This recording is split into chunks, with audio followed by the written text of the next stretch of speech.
And I wanted, if you could, John, much as I did.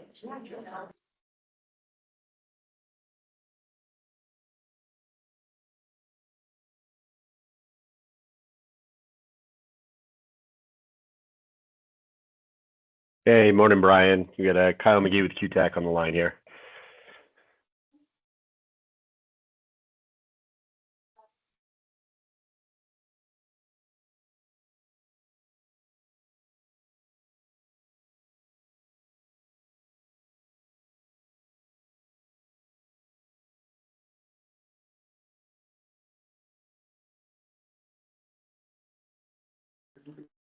Good morning, Kyle. We're going to be right on in a second. Sounds good.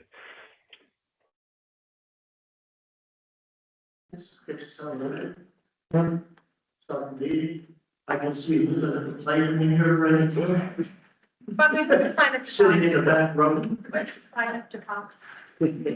They'll just ask you to Okay. come up.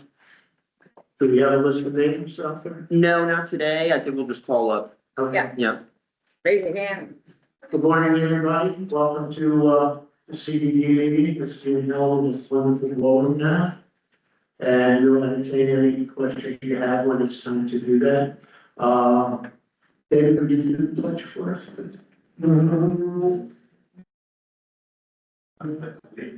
In the flag of the United States of America, and to the republic which stands one nation under God, indivisible, with liberty and justice for all.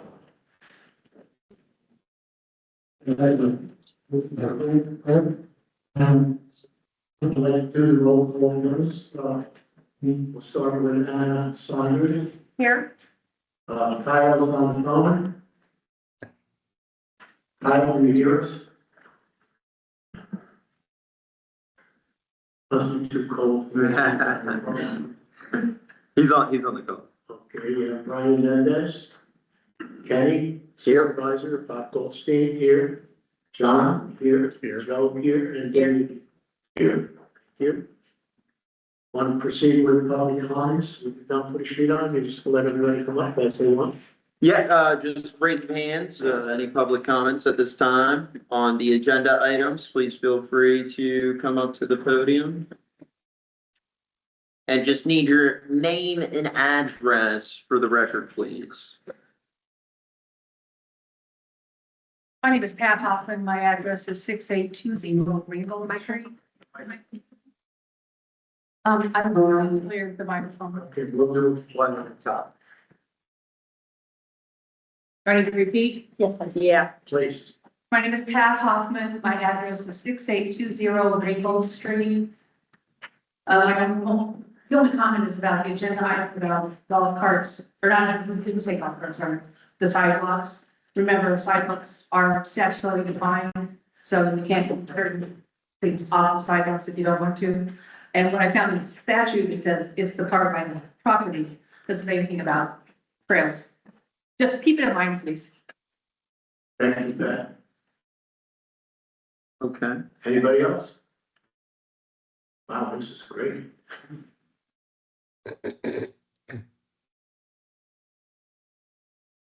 Going once, twice, three times? There you go. No, Mike, we don't recognize you. A lot of people would like that. Want to come up, please? Thank you. Very simple. I code 16058 Tolman Drive. Just a suggestion that comments be available for the end of the meeting, because we don't know what we're going to talk about or have comments on until we hear what goes on in the meeting. So probably an opportunity to speak at the end would be better than the beginning. Yeah. So There's actually a section on the, correct. It's Yeah. on the agenda. Thank you. Okay, we'll go on with community updates, Jennifer. Got anything to tell us, Bill?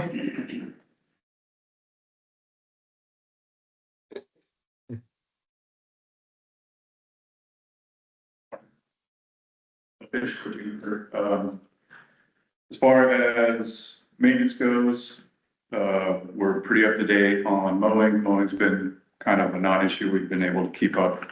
Trimming, detailing the parks has been done as of not last week, but the week before. And the detail crew is working down Legacy Boulevard now. They're about halfway through. They started at the south gate. They came up to the clubhouse. They jumped across the street. They're working their way back towards the south gate. And then when they finish with that, they're going to jump on the second half. My biggest concern is the cold that's coming up this weekend. It may be cold enough to cause some issues with palm trees. Just something to kind of, I guess, look forward to. There's not really much we can do about it. If it happens, I'll try and monitor, and something that we can do, kind of after the fact, if they are infected, is kind of give them a little extra nourishment and help them go past it. That's really my only concern right now. Let me ask you a question. I remember when we lived down south and we had weather like this, we turned the sprinklers Turned it on. on, took it on, so if you let the shrubbery wet and everything else, it kind of stopped it from freezing. So that'll help shrubs, but that's not really going to do anything for the foliage of the palm trees that are, 50. Well, could we do that, save shrubs? Or everybody's south? We can try. I don't know if we can run everyone's house in one night. That's Could affect the grass though, Bill. It could, yes. Yeah, it could cause fungus. So it could save some shrubs, but it's not gonna do much for the palms. Okay. You think we ought to do it? It's hit and miss. Yeah. We'll have to have brown out here if we get down to 28, 29 degrees and put water on the grass. It's not supposed to linger for more than a day though, right? You only get one It's a couple. Yeah, of I think it's, according to the forecast now, it's gonna be Saturday night into Sunday and Sunday night into Monday. Where it could be in the 20s. I think we leave it as is. That's the reason. That's shrubs. And I couldn't turn the water on, so I tried to sprinkle it on. Yeah. So it's like one of those, it's like there's pros and cons to it. Okay. You could affect the grass by turning the water on to potentially save the shrubs. So I'm asking you, what do you think, should we do it? I would say not turn it on. I would say turn it off. Yeah. We'll go with that. Thank you. Yep. Thanks, Bill. Well, yeah. Eddie, you ready? Yeah, I'm ready. When it comes to landscaping and irrigation, Is your microphone? yeah, can you hear me? You have to get closer. All Pull it closer to me. right. Like I said, when it comes to landscaping and irrigation, here at Heritage Island, I'd like to thank the following personnel that have been involved with this over the past year, some more than 1 year. Josh Burton, who's the regional manager at Juniper. Bill Fisher, who you just heard from, he's our account manager. And Chris Wade is our irrigation manager. For management, we have Brian Mendez from DDD. We have Brittany Rober from the HIDA. She is the GM for Leland, working for HIDA. We have Kaylee Chase. She handles the HIDA landscape. And Kim Ross is the clubhouse manager. Additionally, we have the Joint Landscape Committee, which is comprised of Jeff Glenn, Joanne Post, Annette Neal, Cynthia Barclay, Mike Barnes, and Omar Olis, who is from the Terraces. The bottom line here is we all work as a team. We don't work in stovepipes. We work as one unit for Heritage Island. And we're getting some success because of the teamwork atmosphere that we're operating in. So I'd like to go over some of the highlights of the Joint Landscape Committee first before I talk specifically about CDD. So landscape schedules are important to all homeowners, and any changes that affect the published schedules require an e-blast in the community. We're stressing that very important fact that when things change, we need to let the community know. Our current 360-degree detailing approach is proving highly successful. This method ensures that every homeowner's lot receives comprehensive care and full coverage during every visit. We are currently sustaining a steady 6-week service routine, which has significantly improved the overall appearance of our community. With virtually no complaints to date, we had some minor ones. We are confident that these regular, thorough rotations will keep our properties looking their best year-round. Weeds are the number one nemesis, and Juniper has completed spraying applicable herbicides to combat the weeds in the plant beds.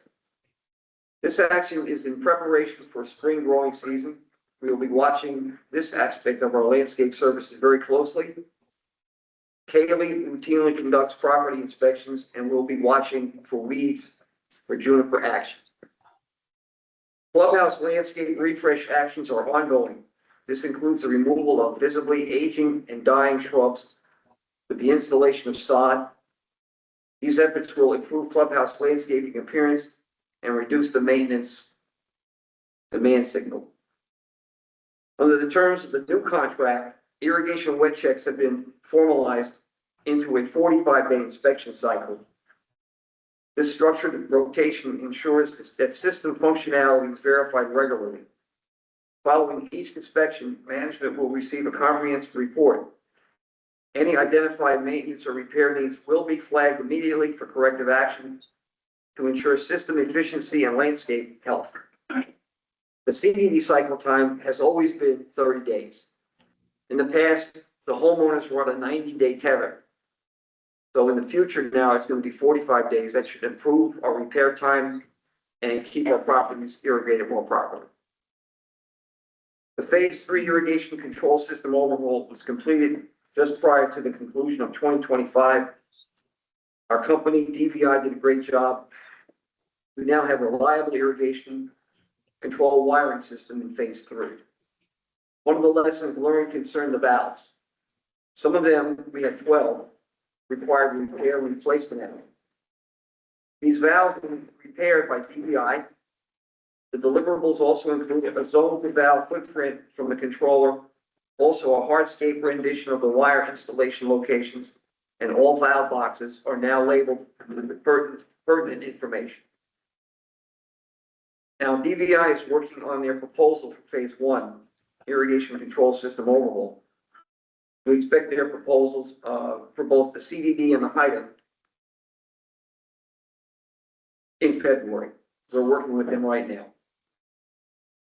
One of the concerns with phase 1 is that all of the valve boxes are in the front yard. They're not in the backyard, which poses a little bit of more challenge because you've got your utilities in the front yard. You've got Spectrum, AT&T, we've got phone lines, we've got wiring for the street lights. Then you throw in, things like the sewage line in there and anything else that's in the front yard. It's going to pose a little bit of a problem. Some of the houses have gas lines. Yes, and some have gas lines. So they're working on their proposals. It's a larger phase. It's got 227 doors and 244 zones are in there. So there'll be more to follow on that. Juniper update. Mowing, detailing, and fertilization services are up to date. We discussed the use of smaller mowers on small properties such as villas and duplexes. The smallest mowers that they use are 48 inches for the mow beds. In the past, they were using larger mowers such as 62-inch mow beds, which was causing ruts. In the future, only the 48-inch mow beds will be used on the smaller properties. This should mitigate the rutting and the sod damage. It's also been noted that several traps, the sewage traps, have been sustaining some damage during routine mowing. Typically, each residence has 2 traps, one in the plant bed and one in the turf near the sidewalk. The latter is highly susceptible to mower damage if not installed at the proper grade. While many traps are installed correctly, others remain flush with or above the grass line. And Juniper has stated that they will not accept liability for damage to traps that are incorrectly installed or properly recessed. We are currently reviewing this policy and investigating remediation for improperly installed units. Further updates will be provided. Moving forward, hardwood tree maintenance will be integrated into the standard detailing cycle. During scheduled property detailing, crews will inspect all hardwoods for the required maintenance pruning. If trees meet the criteria for standard maintenance, pruning will be performed on site to ensure consistent canopy health and aesthetics. Annuals, Juniper is ordering and has received the yellow and purple pansies for Legacy Boulevard, Points, and the clubhouse. They're installing the clubhouse plants as we speak. These plants thrive very well during the winter months. We expect the install to occur within the next 2 weeks. And again, that's for Legacy Boulevard and the clubhouse. The completion date for the street tree removal project has been extended to January 30th. While the project is still in progress, Juniper is currently finishing tree removals in phases 5 and 6. Once removals are complete, crews will begin stump grinding, followed by final grading and sod installation. Like I said, it will be done by the end of this month. Irrigation. Chris Wade is currently troubleshooting some wire problems on Funston, affecting irrigation on 11 homeowner lots. In the meantime, these properties have now been hooked up with timers so that they will receive irrigation while repairs are being conducted. Property inspections. Kaylee is doing a great job with the property inspections. The reports are shared with Juniper for action. Palm tree supports. Over the next couple of weeks, Kaylee will be taking an inventory of the property where old palm tree supports exist, Juniper to remove. Work orders at this report, there were only 7 work orders over 10 days. We expect this positive trend to continue in the future. And as a side note, the Architectural Control Committee came to us and asked for a point of contact. Actually, Joe LeBrecq came over and asked us if we can provide somebody to work with the ACC to review applications that include landscape renovations. So we've nominated Joanne Post and Annette to fill that role when they have their meeting. So that's the highlights for the joint landscape. I'd like to move to more specific items for the CDD. Of course, we are now into the winter landscape regimen. I wish we weren't, but we are. This means that the growth rate of our property has slowed down. Mowing of the common area in the parks is now on a bi-monthly regimen. This is done in conjunction with the homeowner lots. The detailing is on an extended schedule. However, special attention in the parks and Legacy has kept Juniper very busy, and even during the holiday timeframe. They've been able to keep up with the shrub pruning on Legacy Boulevard, the parks, and the shrubs connecting the phases. Irrigation. We are now in the winter irrigation schedules. The run times have been reduced to prevent oversaturation. Irrigation is set to run once weekly. Although we are in the dry period, reduced irrigation during winter is the recommended approach. We had some minor repairs affecting some of the Legacy Boulevard and no major loss of irrigation. The system is back up and running.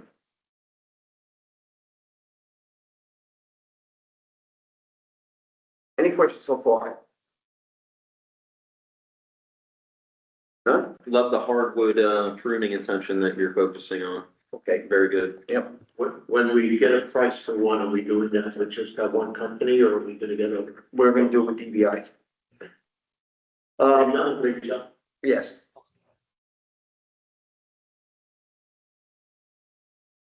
Under other, property restoration adjacent to Vallejo in phase 5. If you've been over there over the past year, that property turned into a waste barren over there. We're getting no irrigation, hardly any at all. And the grass actually died. So we're in the process of fixing that. That stretch of property. It's the one that's right by Pacheco. It's got those pineapple palm trees in there. And the turf area just is gone. So we're fixing that. We expect that work to be completed soon. We had to fix the irrigation in there. And now we're just waiting to put the sod down. So Bill, we still on track? They started the removal yesterday and started some of the sod this morning. Nice. Okay, so we're gonna have a complete new look in that area, which we needed to do. It was an eyesore. Legacy Boulevard Bullnose projects. The corners of Carambola and Camberley were scheduled initially, by Chris back in December, but he came down with COVID-19, so he couldn't get his crew out here, so that got delayed, and we recently did those corners. The nice thing is, we had a not to exceed of $10,000 to do those.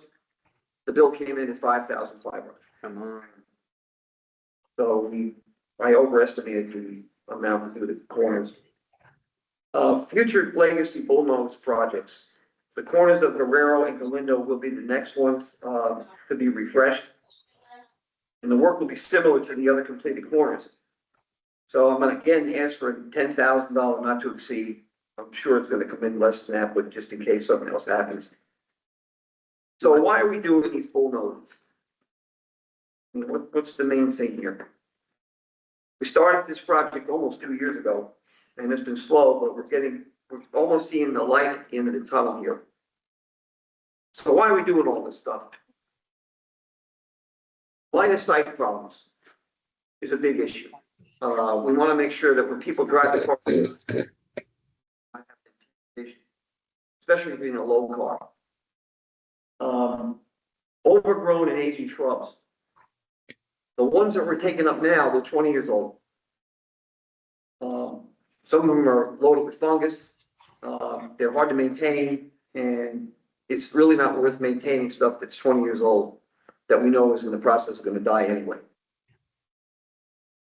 Irrigation accessibility is virtually impossible with the way that those shrubs have congregated in those areas. It's like a web in there. And we learned that at this corner here at Carambola, because even though the irrigation was marked with flags, the skid steer still hit a radial valve in there, and then we had a line break in there. So that's how hard it is even to access the irrigation in those spots. Mulch. 18 inches of mulch. That mulch has been in there since they built the place. Okay, I mean, he told me he had a whole truckload just to mulch those two corners, and that had to be delivered to the dump. So we have maintenance issues with it. And the decorative walls put in here have been hidden. So we now are opening them up so you can see the wall. It's a nice accent piece. That's why they put them on Legacy Boulevard to begin with. But there's some concern about, it looks a little bare out there. Well, it sort of does. So I think when we get done with the bulldozers, we could take another trip around the boulevard. And maybe there's some things that we can put in, add additional beds with some perennials in there to add a little more color. But we got to get past getting this stuff in a position where we can maintain it properly. So that's kind of, what we're doing here. So what's left? Well, we have the corner of Ferrero and Galindo, which I mentioned. We have the corner of Bancroft, and that's everything south of the circle will be done. Then we have two corners in the north, Ingerson and Sansome. We could wait on those a little bit longer. But that's kind of the long and the short of where we are with the bullnoses. Any questions from the board? That's honest. I'm glad you brought up the fact that we could go back and put some shrubbery in there, Yes. because most of the complaints I've been hearing about is it's too bare. And of course, main reason we did it is accidents not going to happen that way. Right. Accidents fine. But we're going to have to put some money aside to get some low-lying shrubs Yes. put in there to work. Ground cover. Yeah, Ground cover. it really looks kind of bare. Especially for a community that's 20 years old and very mature. Right. But it's really a maintenance issue. Yeah. And safety. But we need to do some funding for that for the future. And just keep in mind, this is kind of phase one. Once we do all the bullnoses, annually we'll be doing upkeep and enhancements. Yeah. Chris did a great job. He's got his crew out there and he watches them. Yep. And it's really funny. I talked to him. He only hires people that. The work is getting. So Quick question Go ahead, John. on the Guerrero and Galindo corners. Is that the corner that has quite the blind spot because of the berms and so forth? Yes, it does. Have you got any, are there any plans to approach or take care of that during the working of the bullnose, or are you only gonna do the bullnose? Can't do any real change to the line of sight other than taking the rest of those shrubs out over there. That's what I thought. Because the grade is an issue, there's trees there, plus there's a utility box. So this was brought up years ago, Yeah, it was, but I think we're doing our responsibility by making sure that we're not impeding that line of sight any further. okay, all you can do is do the best you can with it, I guess. I was curious if there was any plan. Real quick, just want to take a motion for your not to exceed of 10,000 for Guerrero and Galindo Bullnose project, directing Ken W to work with staff to finalize this project. Do we hear a motion that we, set aside $10,000 for Make a consideration? John. John, I'll second. John. Joe seconds. Favor? Everybody in favor? Aye. Anybody against? 5-0. Good.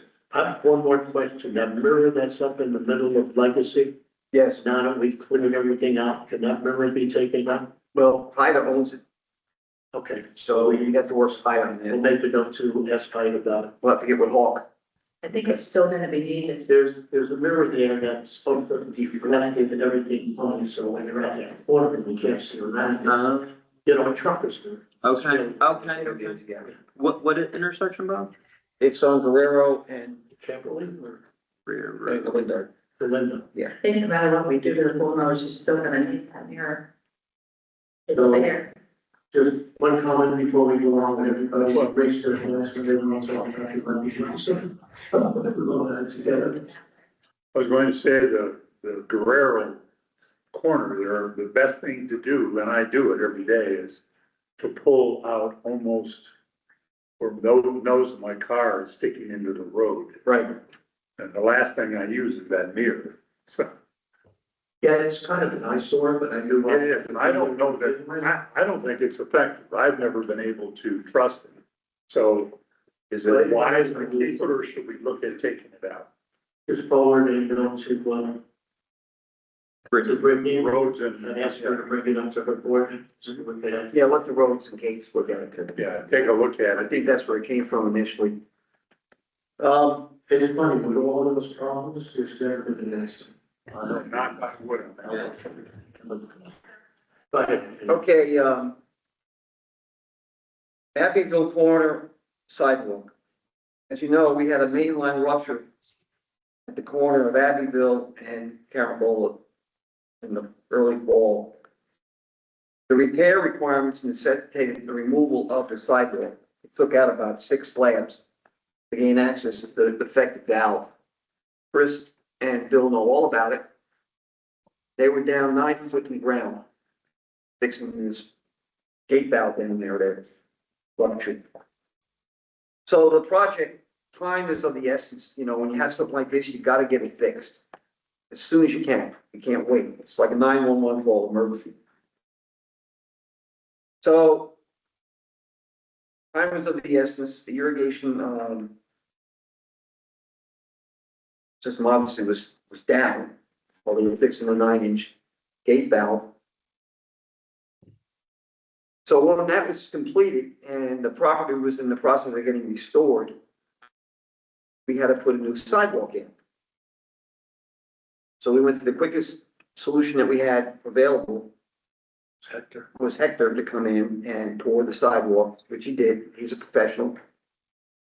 But after further inspection on the actual sidewalk itself, it appears that the surface is very coarse. It's not as smooth as it should be. So Brian's reached out to Precision to see if they can come in and do a sand application on top of that to smooth it down. But as far as the grade of it and the look and appearance of it, there's nothing wrong with that. Plus we put the HP, I'm sorry, the 88 pad that's been installed. That was one of the complaints, where the handicap pad, so that's been put in. So we learned some lessons with this whole thing. But this boils down to, the mainline rupture itself. And the problem is the fact that we don't have a wherewithal to know which valves shut off what phases. Okay, now I know Anna has blueprints of the valves for the community at the mainline level. And she sent copies of these through me, and I sent them over to Eddie from DVI and also to Chris at Juniper to take a look at this. But we need to be able to figure out the holy grail of valves in Heritage Isle when we have a main rupture like this, so we can isolate the problem to a phase. And I don't have a clue on that. That's where Anna is gonna have to come in for us and help us understand when we have the 911 call and we got a 9-inch line ruptured, how do we isolate that phase? I think that's a legitimate requirement that we need, because when we were doing the repairs on that valve, no one was getting any irrigation in here because we had to shut the pumps off and put them in idle. So for 2 weeks, there was no irrigation. That's unacceptable. We can't operate like that. Hello? Hello? Hello? Hey Kathy, this isn't a time for public comments. We're gonna have an opportunity at the back end of the meeting for some additional Hello? comments. Kathy, Can anybody on the call hear us? Yeah, Matt can hear us. Yeah, No, it was nobody. I It was can out hear of you all the loud area. and clear. It was, I didn't give him our home number. go on. Okay, so, as a result, I would like for the board to consider, asking Anna to provide an identification of the blueprints that identifies and isolate the phases. And once identified, this information must be made available to our landscaper, so when we have another rupture, which obviously we might, we hope we don't, but if it happens again, we'll be able to know what valves they should close and open. So the other thing we need for the future is we really need to have what I consider to be a contract to maintain these valves.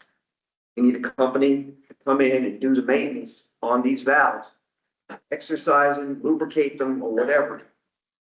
And obviously be cognizant of the fact which ones will shut down a phase. And I would think we probably want to look at doing something like this for the next budget cycle. Because I don't know how much it's going to cost. I don't know what the frequency of it would be. And that's where Anna can help us out. Joe? Let me give you this. Go ahead. More than, There are no blueprints. there are blueprints. I've provided them, I mean, more times than I can count. Every irrigation and landscape contractor that has come in has been provided those blueprints. The valves are, it's real easy to see what valves you would close to isolate a phase or a street or a specific location. I'm happy to maybe make those more clear on the plans by highlighting them so that someone can, see where they are. They're on the plans, but I'm happy to do that. If there is a specific rupture or something that occurs and you guys want to reach out to me quickly and say, hey, this is where the rupture is, what valves we close, I can point those out on a map. And, these are the valves I think you need to shut. But maybe just a quick, 10 or 15-minute exercise with the crews and the guys who are going to be reviewing that and explaining the plans, just sort of talking through them would probably solve my problem. And I think maybe real easy for them to know that. They would be on file with the county. It's just the project, has been referenced, the project has been, or community's been around for a long time. So to go and request public records of that and find that would be challenging at best. We did the as-built surveys, which is why I have them. And again, I provided copies of those, several times. I've got them on the Dropbox link, so it's real quick when somebody asks me for them, I just immediately send them out again. I think recently I did actually bring a full-size copy of those. I'm happy to print them out and provide them as 24 by 36 format also. I would be the faster route obtaining that information, I guess is what I would tell you. Again, my information though is Ken or Mr. Roller pointed out, is limited to the mainline system, to the distribution systems that are located primarily in the streets. There's a couple around, parts of the lake banks, but it's not detailed on the specific lots or within the common areas. It's the main branch, the mainland, system. But that's what I have. I'm more than happy to go through that again, with anyone would like to sit down and go through it with me. Is it possible to come up with a protocol? Chuck, John, That's okay. I think Joe. I just want to say, you commented that you shared with landscaping and that you have them.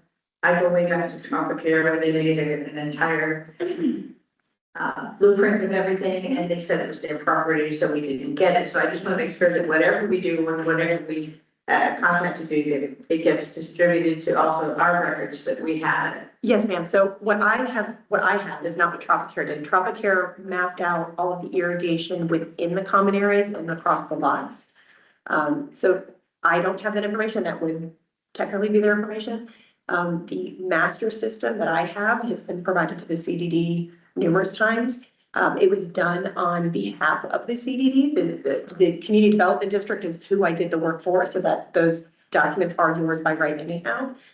Any one of you is able to at any point in time ask me for those, and I'm happy to produce them. But Brian and his team also have them on file. I might be able to pull them up quicker because I know where they are, but I can give them to you at any point in time. Thank you. Absolutely. Okay, My only question would be, is there, doesn't appear we have any kind of a protocol that if one of those crisis happens, we really don't have anything and anyone in charge who can go and do what needs to be done. We don't I have know who that would be. we don't have it. Yeah, and We don't have it. That was gonna be my question. Is there any way that we can set it up that say Anna or her company would have the protocol and the authority to take the action necessary to shut it off? So we would know where to go, call the engineering company, and they could initiate getting the valve shut off to a given phase. So no, so I'm not gonna come out and shut off the valves. No one in my company is gonna come close the valves. However, I'm more than happy to identify, I can highlight them on the plan so you can see them. And I think once you see where they are, it's kind of like an Easter egg hunt. Like once you see it, you're like, oh, there they are. Or if you've ever gone scalloping, it's sort of like that. You finally see it, you're like, they're everywhere. Very easy to see that. Part of the design components when we design these systems and they're constructed are set up in such a way that you can isolate, per street, per phase, all these things. So if there is a mainline break, you're able to isolate that and not disrupt the flow everywhere else. That probably happens in 90% of the cases out here. So there might be one or two spots where, depending on the location of that mainline break, could cause some issues or some temporary delay in interruption in service. But for the most part, we should be able to isolate those. It'll make it much easier for the folks doing the work to do that work. Is the issue that Juniper doesn't know how to read the documents that we have? No, I don't think that's the case at all. What I'm saying is that there should be a reference document for each, that identifies each phase and the valves that control the water for that phase. It sounds like we have it. We have it. Okay, We have that. well, we may have it, but it's not. We don't understand it. We had that major break and it got to the point where we just had to shut the pumps down because we didn't know which valves had to be turned off. So I think there's a difference. Okay, I think the challenge is there's a difference between the mainline system and then the regular irrigation system that's on the lots. And if there's not an understanding of how those two interact, then you're right. You're just gonna go shut the pumps off because you don't know what else to do. You're not sure what those valves are, what they're connected to. So I think let's just have a quick, whether it's a sidebar or a sidebar meeting and just little, conference with that. And I can bring hard copies of those plans. And obviously we provide them electronically. I can bring hard copies. You can take them with you, can highlight them. So it's really easy to see where those points of demarcation are and where those valves are located. To let everybody back there is that the plans that we're about to display are pretty bad. And we run into some problems once in a while, it's supposed to do, but doesn't do it. This particular case, actually, turned everything off because it kept leaking even though we shut off the valve was supposed to be charging. So the written recommendation years ago, and we never went into it, Kenny brought it up again, I think it would be a great idea, that maybe to Anna or to ourselves, that we start interviewing some irrigation engineering firms. And get an idea of whether we take based on what we do have, what we don't have, to start getting that laid out. This was quite a big job to do that over there. And maybe if the engineering firm could have gotten it done a little quicker, maybe not. I don't know, I'll be there on premises, I'm not, of course. But I've seen different areas that bring in engineering firms who have everything laid out, they work with you, your company. Right. And we can get it done a little bit quicker. Sure, and one of the things, I think there's probably a question, I think Jennifer's got a question there. With respect to exercising the valves, I think that's a great idea. I doubt that's been done. I don't know that that was on anybody's schedule. Because it's not a county maintained system, they're not on any kind of schedule to be exercised. So generally speaking, you'd like to have every valve exercised at least once a year. There are a lot of valves within the community, so we would have to work with somebody to figure out like how to get that on the schedule. Sorry, okay. I just want to make a comment, and Chris can say if I'm right or not. The issue wasn't that we didn't know how to read. Sure. We knew where the valves were, we just didn't want to risk breaking that valve by exercising it. Right. And compounding the problem. That makes sense. The valve is cast iron, right? Right. They are. All those valves are the same age. We go there and start messing with them, we could potentially break them. So while you're on the floor, I'm gonna ask you a quick question, and I'm gonna go to John. Now that we have that kind of work, that's pretty strong, and there's a lot we're gonna go through it. What's gonna happen upstream or downstream, whatever the place it goes to, with the next valve that's already 21 years old?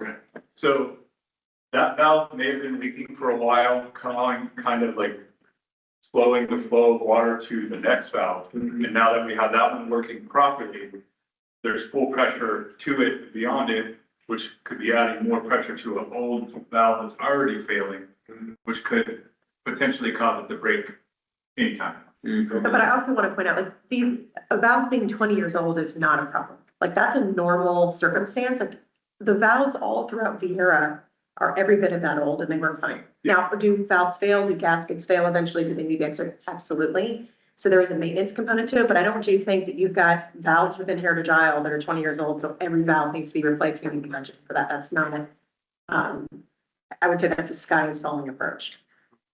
With sediment and everything on downstream, but, you know, it's not gonna totally fail, but we need to put some money aside for that. Is that, you know, a lot more expensive?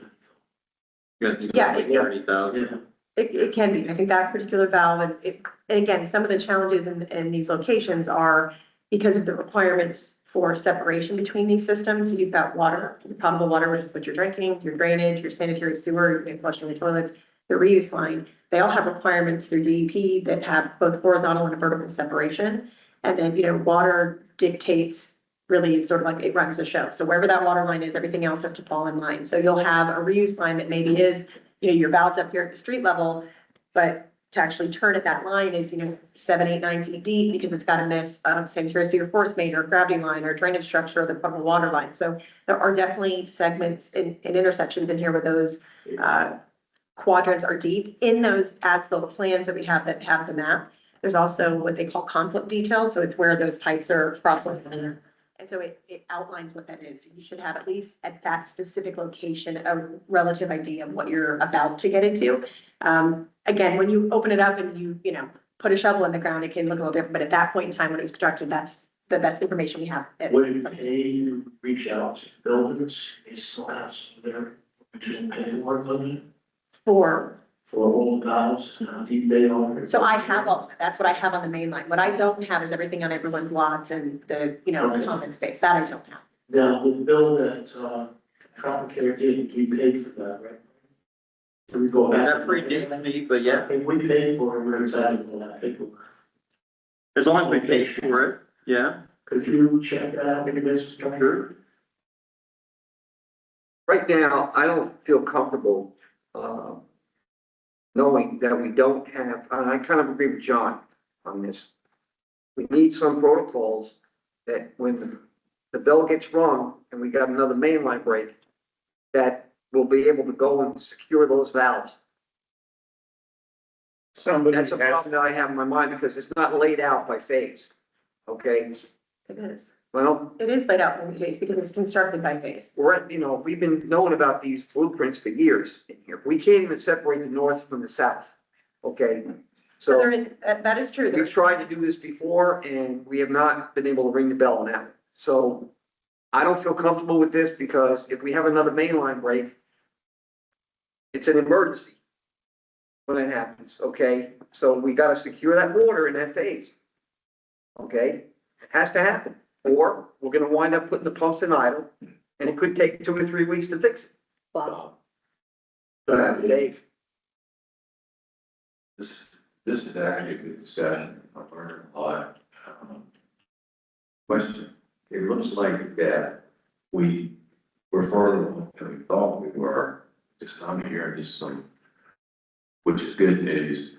What would have happened when that main line did have an issue? What would have happened if Jennifer they knew where the valve was to isolate? What would have happened if they turned that valve to test it? It would have worked or it wouldn't work. So the way yes, so the way the valves work is based on the size, a certain number of them. So I forget the equation, you guys might know it, if not, I'll call somebody, if I can phone a friend on that, but you basically put a T on it and you turn the valve until it closes. And you can, when they haven't been exercised, it's just like anything else, right? Like a bolt, you gotta maybe put a little more muscle into it than, and there's a potential that you could, let's just say, tweak it or crack it. Unlikely, but totally possible, especially when it hasn't been exercised in a long time. So when you do that, you want to take care when you're opening those for the first time. If, let's just say it worked swimmingly, you would have closed the valve at the north end of the street and at the south end of the street so that the water would have continued circulating everywhere else, but it would have isolated that particular section. And it would have worked, when I say it worked fine, it would have stopped water from coming through that section of pipe while they're trying to work on it. If it didn't work, and let's say that valve cracked and broke, well, then we would need to go to the next valve upstream and try and exercise that one to close it. It would stop the flow of water to a larger section, but it would still have been isolated to a specific area, whether maybe it might have been just that phase. But not the entirety of the system, if that makes sense. Okay, so that makes sense to me. So just hearing what I'm hearing, I get it, go to see the parks or do it cautiously and just see. It's been there 20 years, but as you said, that's not unusual. Right. So that's what I'm seeing. I try to see if it's working or not. Yeah, and it seems that and I wasn't there that particular moment of time, I do know the scenario. I think because of the complexity and the urgency of the situation, it was probably said like, hey, like, we don't want to risk it, let's just shut it off, we know we can fix it, we don't want to damage anything else. So it's good that we're having this conversation now so that we can kind of lay out that plan moving forward. And if we can come up with a process to exercise the valves, like just do maybe an initial sweep of exercising them all so they work, then we can put it on a yearly cycle where they go and, usually it's once a year, you go and exercise those valves and that's more than that. Back to my original point, I have yet to hear, we do not have a protocol which says this person is charged with making the necessary steps when this thing happens. And my other question would be, is there a sequential order these valves can be opened and closed? Or can you cause damage if they're done out of order? Instead of going to the north end of the street, you go to the south end and close that one first. Can you cause damage? We don't know. I don't know. I have absolutely no way to sensibly say this is what to do. So what I'm wondering is, do we have a protocol that says when this happens, this individual have to be contacted and they need to take action? So Go ahead. I was gonna say, The only thing to add to that, I think the solution is, I think the solution is what Ken is suggesting, have a, irrigation engineer in a maintenance program, and then they will be the point of contact to basically lead the frontier, hey, if this does happen, here's the SOP. I think that's the There solution. would be a lot of locations for, where a association like Heritage Isle, who might have a maintenance group established, might be through Leland Management, might have been through the CDD, that would have the overall responsibility. And the protocol that they're who you go to. Sure. We don't have any of that I. So, I thought I had explained it with you. so I think, so before, when, in rehash history, when you had Tropicare, you had PISI, right? So they were your irrigation consultant. With Juniper, Juniper is both your landscape and your irrigation consultant. So you do have that professional. I don't think you need to go out and hire another So can we professional give for that. I think, Juniper the authority to go ahead and tell them, do? yes, and I think they would happily do that. I'm speaking on their behalf. I don't think they have any problem doing that. I think, again, the fear was that they were going to do something inadvertently to harm the And system. that's what I'm talking about. Protocol So- says that's what we are going to do. So, And then you take your chances, and if Juniper does something wrong, well, we still gotta fix it. Well, But it's they not were that you the do one something charged to fix it. right, so it's not a right or a wrong. It's here's the process, right? Here's how you would go and isolate and step those down. So I think the first step would be that let's have a sidebar meeting, have that conversation. I can identify those points. We can come up with a plan of action for getting those valves exercised, that we are comfortable that they're moving and shaking like we want them to be. And then, obviously their team, their professionals of irrigation, this is their only community, right? So they're well versed in, I'm sure, closing and opening these valves and isolating them. So we'll get them into that process. Do I think there's an SOP written for it? Probably not. We can come up with one if you think that's something that's necessary as far as, point of contact and what the first steps are. I don't think that's, a bad idea at all. Sean makes a great point. Why don't we do that? Get a motion, Adam, Brown, and Kenny get together and set up procedures of how to handle it, break it down. And then we can bring it before here, or we can decide where we actually need to go with that. I'd like to bring Chris in that too. Oh, absolutely. Well, anybody, I think. Right. Absolutely. And then the only other thing I'd like to add is I know when you were talking about replacing that section of sidewalk and you had Hector do it, I'm going to assume that the typical sidewalk section that is within Heritage Isle was provided to him from a construction standpoint. So he used the right contract, the concrete, the right PSI, the right brushing, the right modeling, all of that stuff. In terms of scope, Like the sidewalk that you, because what we've had problems with in the past, like if FP&L comes out and they have to replace a sidewalk, they just pour a piece of concrete. It doesn't have the tooling, it doesn't have the edging, it doesn't have the brush effect. It isn't always the right PSI concrete. So I just want to make sure that when Hector's asked to put a section of sidewalk back, or any contractor for that matter, that he's being provided that typical detail that is the sidewalk within Heritage Isle, so it's being constructed that way. Why don't we handle that? That's all. Let's get it on the first side. I want to make sure we understand what we're doing here with this valve issue and the protocols that John's spoken about. So what is going to be the motion to this? Who's going to make a motion? I'll make a motion that we have a committee set aside between the manager, Kenny, somebody who's recommended from Juniper and Adams firm to come up with a procedure of what we do when there's a breakdown, line by line. We bring that up before the board, we all agree on it, and we do it, and then at that point, we can decide whether we still need a structural engineer to come in from the outside who understands this kind of stuff. I second that. Then we can decide. That's got to be better than what we have right now. Right now, We we don't have anything in writing. That's right. Bob, I just need a vote when you get a chance. We got a second from Kenny. Everybody, Quick discussion. go ahead. I'm just one supervisor. I don't think any of this is necessary. I think we know where this stuff is. In this situation, Jennifer made the call, they're our vendor for the HIDA and the CDD. They made a call, they didn't wanna test that valve to see if it worked or not.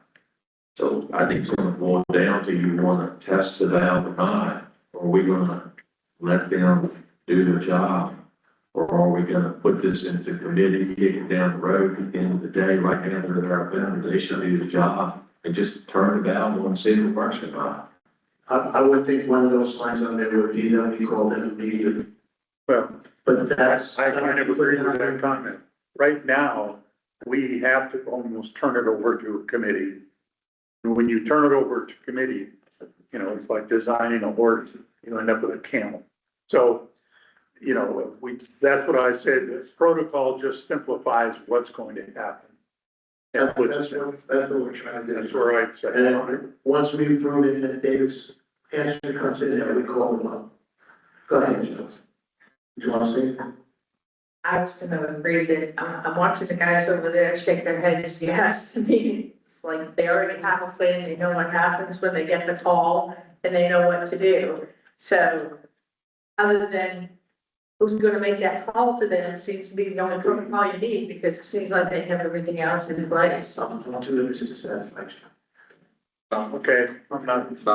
So just to add for the record, you do want a maintenance program. Everybody needs to have clarity on what's being done, what's being reviewed, what is the plan. So I don't think that this is necessarily a waste of time. I think this is something that as Heritage Isles CDD board, you now continue to improve in your planning and understanding. That way, if any of these chairs ever move, you have a blueprint, you know? So I think the motion is effective. And you're not necessarily getting a committee together, you're just directing staff to work on an SOP. Which are putting this. Correct, you're just creating it. So you're incorporating maintenance, like those exercises out. Correct. Like that. into- Which is not being done currently. So you it's know. more than just when we have an issue, what we're gonna do, it's basically our maintenance and maintaining. And if Juniper's never here at some point, the next vendor now has a blueprint, a scope of standard that will carry over with Heritage. It'll be there on paper. Correct. Any more? Are you forming a new committee or are you deferring to an existing committee? You're directing staff, so there's no committee being involved, you're just directing your vice chair to work with staff to come up with an SOP. You can make a motion to make you feel better. Yeah, But bottom line, if this happens again today, are we clear if another mental valve does this today, another one, that we're gonna let Juniper turn that valve, isolate it and see what happens? Would that be the procedure? That is the procedure. Yes. Can I get a vote on that or any more discussion? Everybody in favor? Aye. Zero. Let's see if we can get this done by the next, well, next meeting's 2 months away. Let's see if we can get this done. yeah, we'll get on it. Just the procedural part of it, so we know that Anna calls, Kenny calls, and we know that we calls Juniper, and we go from there. And that will teach us whether we need more expertise or not. The sidewalks is great issue, right? I mean, I wasn't trying to be problematic. I just want to, excuse me, make sure that whatever he's being provided, when you mentioned that the concrete was rough, it could be that it was, you know, a bigger gradation that would normally be used on our sidewalk system. So I just want to make sure that he was provided the proper typical section of concrete sidewalk detail. So that what he is putting back in is what is expected. Yeah, the HB thing was kind of a emergency reactive, we needed sidewalk repairs. To Ken's point, what we've done is contacted Precision to basically, because, you know, they're experts in this field, to come over and enhance it as it needs to be met for the dimensions. I'd be more than open to maybe getting a scope from you in detail of what they need from you. Yeah, so it sounds like you don't have that. I do not. And so I'll find the typical detail and just make sure that you have that. So any vendor that comes in, whether it's a full contractor who breaks the sidewalk, and have to replace the sidewalk, or FP&L or gas or whoever it is, that's on file, so you've got that. Yeah. Right on. Yeah, Okay. yeah, I didn't have a scope, unfortunately. So I think we learned on this, we know what active candidates really do. Yeah, it's really gonna make us down to. Anything that's visible that big is gonna have to be Precision or a similar company. Yeah. And Hector can do the small repairs. Yep. Question. Right. After the work was done, did Anna or check the work at all or anything on her end that she would need to do for checking the sidewalk? I didn't, so, I have not, was the answer. Actually, I think the only ones that won't was taking us. I looked at it, Oh, no, I'm there. and I just. I saw the photograph, it almost appeared like he didn't have time to finish. He poured the concrete, but then had to leave. Looks like it's a guardrail. And he wasn't able to float it and do the finish work. And that's quite an art, but that takes time. Well, I was curious about the PSI and all the other Mhm. things that would be involved with engineering the sidewalk, that it wasn't just me going and pouring the cement, and that if it's already been done, if there's a way to check to see if it's structurally what you would be satisfied with. He would have to tell me what concrete he used to figure that out. So I don't have there's no way for me to test it without tearing the sidewalk up to know that. And with the ADA mat, I would like to You just want to make sure that's installed. That's a very good point, that's very. Abbeville, if you want to take a look. Okay. I have one quick, Ken, real quick, Abbeville, what's the intersection for this one? Abbeville and Legacy? yeah, Yeah, Abbeville and Legacy. our lights on Legacy Boulevard. They were installed in May, and we have 2 lights that are out. 2 poles and both lights. One at the corner of Legacy and Camberley, and the other one is between Guerrero and Bancroft. I've contacted MPL, Chris Fenoy, he's the program manager.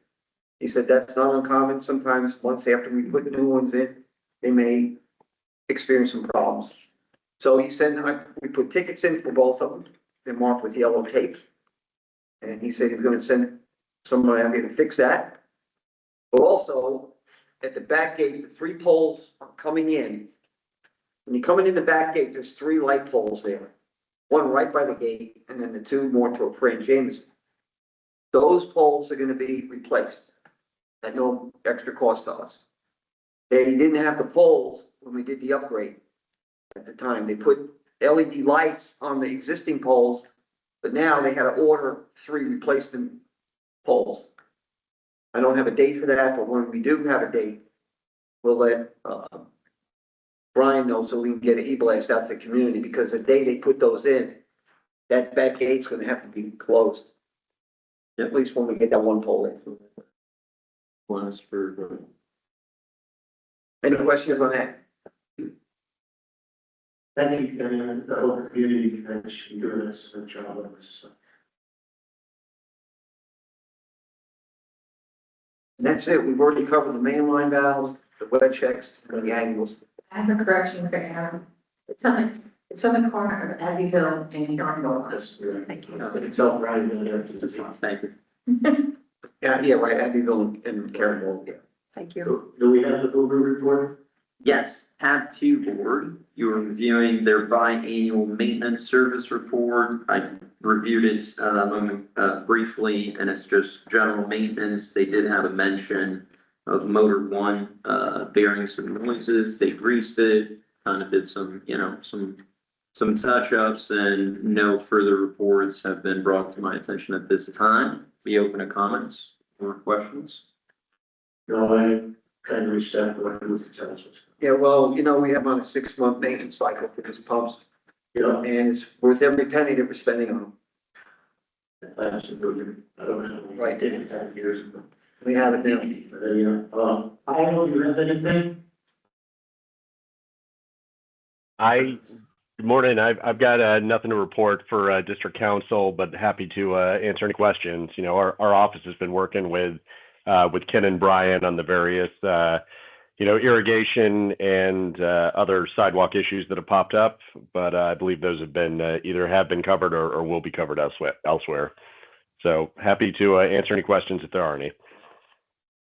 So the only thing we have pending is going to hopefully be resolved tomorrow when HIA approves the irrigation agreement amendment that recognizes the fact that HIA has assumed all the responsibilities from Herbert and their duties and responsibilities. And that's the only pending change that we have for it. The terrace has already agreed to their minor change, so we're good to go once we get the signatures. Very good. Thank you. Engineer, What's there? My turn? My turn already? You're up. That's fine. Okay, let me pull the agenda back up so I go in order for you guys. So the HOA drainage review, CDD storm drains, I am in receipt of a report prepared by Bergman and Associates. They have a local branch in their geotechnical firm that went through the community as a result of litigation component. And that's where this report stems from. And so there's recommendations in there for milling and resurfacing sections of the roadway, which obviously is not your concern. That's not a CDD item. They do make some note about what's called base bleeding. And what that means is the base rock, which is directly below the asphalt, is getting wet. Bleeding means it's getting wet. from the surrounding drainage area. So they've got some recommendations in there to install some additional under drain adjacent to those low spots. The item has reached out to us and has asked for a scope of work to develop that. And so I'll be working with them to create that for that document and get that moving forward. Should be working with Brittany on it. I will be, yes, sorry. The other item is the update on the scope for the bridge repairs. So I provided that scope to the team. A couple of items I just wanted to add in there. Brian, I don't know if you want to go over this now or not. I just did the structural components of the bridge itself. A couple of items, is there any, do you want me to provide an alternative or an option for maybe some low level lighting along the bridge? There's none right now. You don't have to have it. It's just now would be the time while you're changing all the decking, adding additional stringers, redoing the handrails. And this would be the time to, think about installing some, down lighting, LED lighting, that type of thing, if you so choose and you'd like to. It would look nice. I think the problem with that, we talked about that many years ago. We fixed it once. I mean, there's all people that live in that area complain about legs being on. So back in the day, absolutely. Yeah. Now you've got, down lighting, it would be, there's a lot of different ways that you can do it. I would say the concern is if it's lit, it gives the impression that you're allowed to utilize it at night. If it's dark, you don't.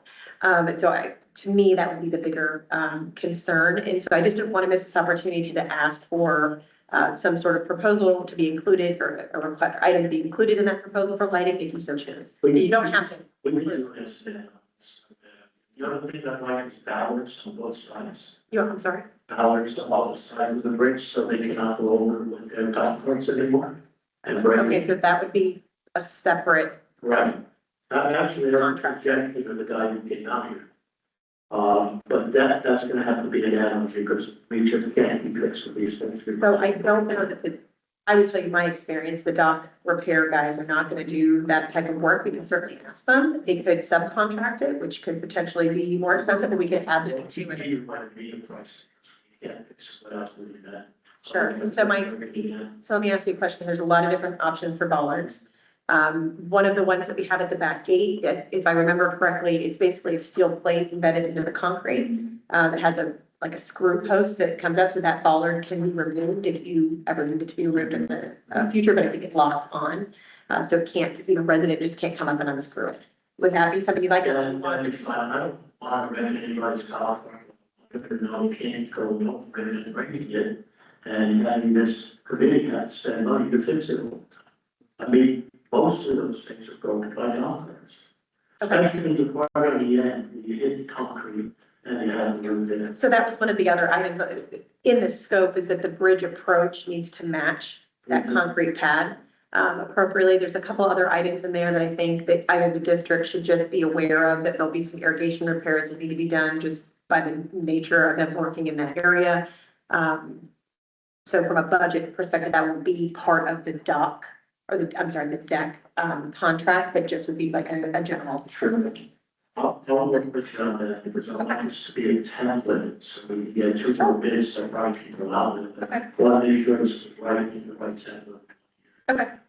This company see that they're end up being the cheapest anyhow. Both family working there is always the cheapest way to cut. Sure. But he came up with the idea and he was very good. He came up with different options, so I know he wasn't out to replace everything. Yeah, okay, So I so, want this to be a template for two other bids that I would definitely have. Okay. Decide. so like LED downlighting, low level lighting that is maybe, solar powered, however that is. Because there's no lighting, there's no power source there now. So what we don't want to do is inherently make this project more expensive for no reason, because there's no power there. And then the addition of the bollards. Okay, so I'm assuming 2 on either end, so it'll be 10 total. Okay. Thank you, man. Yes, sir. The next item I have is the Phase 5 park drainage. There was an email received about some low-lying area in the southwest corner of that park. I did go out on site. There is some very mature landscaping in the area. The irrigation control boxes in that location are low relative to the surrounding area as well. So it is a little bit of it's a low area. So when it rains or probably the irrigation runs, it's, going to sit there and collect. The other challenge is that it's, say, heavily treed. So it's got a really nice canopy there, but what that means is the sun never filters through, so it never dries anything out. It just stays wet all the time. There are a couple of ways we can go about fixing that. I'm happy to propose those and send those to Brian so they can be circulated, but there are drainage structures in that area where we can put some, slotted French drain with, filter fabric wrap with rock to pull the water out of the soil down further below and into those drainage structures. That might be the one of the quickest ways to do it, but there is, it's pretty shady back there. So when the irrigation comes on or it rains, you don't have the normal, the sun isn't helping us in that location, helping anything out. Also in that particular section of the park, I noticed that Juniper had seen this because when I walked through, they cut the sod mat to allow water to drain off the sidewalk into the yard drain, that plastic yard drain that was alongside of it. So in my memory, that same area of the park on the southeast corner, there was another drainage structure there, but it's actually buried under this big landscape berm that a resident put in. So nobody knew it was there. But again, you're falling victim a little bit to the park has grown up. It's, the trees have grown up. You're not getting the sun penetrating through like you used to that help dry some of those areas out. So I think maybe adding a little bit of fill, adjusting some of those irrigation boxes in the corner to raise them up to eliminate that low spot, and putting in, a couple pieces of that French slotted drain would be a good idea. Real quick, on that, so we have a list that Anna's provided us of all the drainage structures that need to be banned, but if we're gonna do this, well, if the HOA is gonna do the paving, should we hold on that? Just prep it, and then once because I would think more sediment is gonna flow into the storm system if they're working. So if they're gonna mill and surface those, they would be required to block off and protect those drainage structures. So it's called a sock drain. You've seen them before. It looks like a big long, like a pool noodle that goes in front of it. And so that it's not perfect, but it probably traps 90% of the sediment that goes in. And so they'd be doing that. So there should not be a significant amount of sediment that would come from that surface. Especially if they're gonna come back through, they're gonna back it through the curb lines and all of those things, which should be required. We could probably move forward and get some bids for March. Yes, because they're not gonna be milling and resurfacing that, in my opinion, anytime soon. Big question. Supervisor. Yes, ma'am. Is there any any update on the drainage issue on Funston? Issues on Funston. Yeah, the ones that, Across the street, the one that goes south into the barn all the way across the street and, I believe you said that might have some debris in the storm drains, but. So I don't have a current update. From the last time I went out there, I laid on the ground, I could see the trees in the branches in the structure. I have not heard of any additional issues. I do know that area is, I think, part of the scheduling, the vacuum system. Yeah, so what'll happen, they'll take the tops off those structures, actually put a big vacuum down there, vacuum it up, take any sediment out. If there's branches in it, that gets removed as well. But again, just as a reminder for everybody, please put your yard trash, your branches in the bin or find a Juniper trailer and those guys will let them take it. If you put it on the side of your driveway and the wind blows and it rains, it doesn't magically disappear, it ends up in one of your storm drains and then you're calling because it feels like it's flooding and that's what's happening. And if it doesn't get stuck in the structure, it goes into the pond. And while that seems like it's okay, it's not. It ends up at the point of discharge and then that sediment builds up and it starts restricting the flow. So the more that the better we can handle our own stuff, better long-term it is for everybody else and the systems work. So. And I've seen that quite a bit where I think the homeowner's thinking, oh, it's so much easier for them to pick this up off of this cement drain. Well, yes, so people also want to stack it there because it doesn't block their driveway. They can back out easily. Please don't do that. Please don't put it on top of the structure. Do not put it in front of the structure. It's not good for the system. So it's not good for the. Either one, Brian, next time we put out in West, just attach that on there. Okay. And I would say it generally doesn't, Juniper does a majority of the landscaping component here, so, it's not happening. It's usually when you have these big wind events like we had last weekend and everyone's branches are down, try to be helpful and stack them up and get them out of the way. Just be mindful of where you put those. Please put them in your bin. The next item I have is that biannual inspection report. That's when I go around, I look at your sidewalks, your curb, your bridges, all of those things. I'll be providing a modified version of that. Obviously, I'll be taking out all of the sidewalks because we have precision doing that, which is fantastic. So I should be able to get through here much quicker, which will be great. And I'll make sure that I work with Brian, obviously providing that scope to you before the next meeting, so you have that in advance. And then once that's approved, I'll make sure it gets put on the schedule so the neighborhood is noticed and knows when it's coming. I've had a new car for a couple of years, but I like them to know what my vehicle looks like. I purposely wear the same outfit / uniform when I'm out here, so I can be identifiable. People know who I am. The reason for that is because as I'm walking around, I'm taking photographs, usually of your mailbox, so I can identify where I am when I take a picture of that crack curb, or I'm in your back. It feels like I'm in your backyard because I'm actually in the park. So I need to have some sort of identifying feature when I go back into the office to download those photos and know where I am. So I don't want people panicking when they see me out there. Can you provide that these folks requirement I will. in February? Because Yeah. we start to look at our 26, 27 budget. Absolutely. Yeah. Are you finding more breakage? How are we getting older? You know, not really. I mean, there are sections, what happens is when they're around like the larger oak trees, the tree roots, that because they keep getting bigger, that happens. There are some sections of, curb that might get damaged, and it can stay at like a level 1, a level 2 crack for a long time. And then, somebody buys a big truck or a pool gets put in and that can exacerbate it. But for the most part, because you guys have been so proactive on the repairs, you've been very good at always taking care of the 4s and 5s. And when there haven't been a lot of them, you've spread the money that was allocated for it to the level 3s. And we've been able to take care of a lot of those items. So I would anticipate a lot of 1s and 2s. Yes, sir. And then my very last thing, I apologize. It says, I think PUD compliance report is really your CUP. It's a consumptive use permit that is tied to your irrigation system. So twice a year, we work with Juniper to get the reporting for what has been pulled out of the recharge well. It's always been 0. It continues to be 0. And then we submit that documentation to St. John River Water Management District for compliance. So nice. Yes, sir. Easy for me. Tab 4, you have the quarterly website audit just for your review, and then updates on your current pressure washing job. The vendors is base 7. So I would anticipate the next 3 weeks, 4 weeks, they should be fully completed. Once they are completed, we will do a full review of all of the areas that have been serviced before we release final payments. And once that has been confirmed, no touch-up areas need to be needed, we will release the final payments. Just for your awareness, there was an extension request, if you recall, it was supposed to be done by January. So the extension was due to the fact that the storm drains weren't included in scope. So we asked for a change order. I believe it was roughly 1,500 or less. If anybody needs me to get an accurate number, I can do so. It's in there. It's in there? Okay, perfect.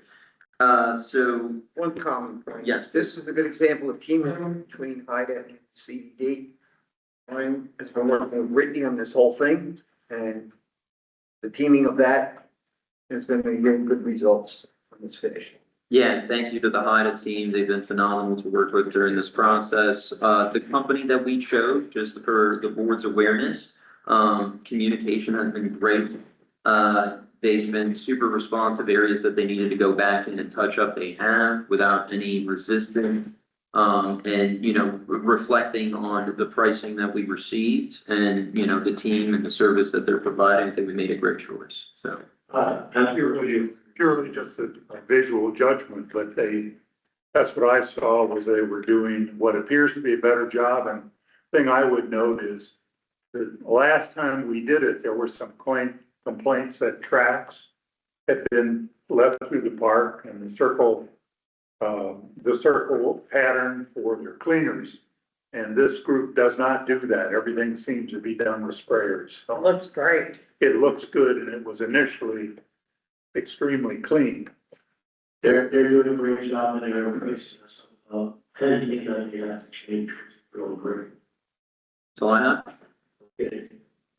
Consideration of the minutes of the board of supervisors meeting held in October. I know it's a long time ago, but does anybody have any questions or changes they'd like to see?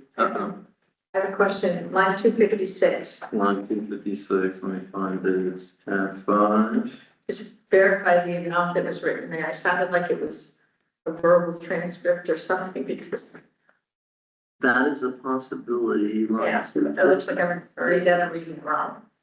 All right, so.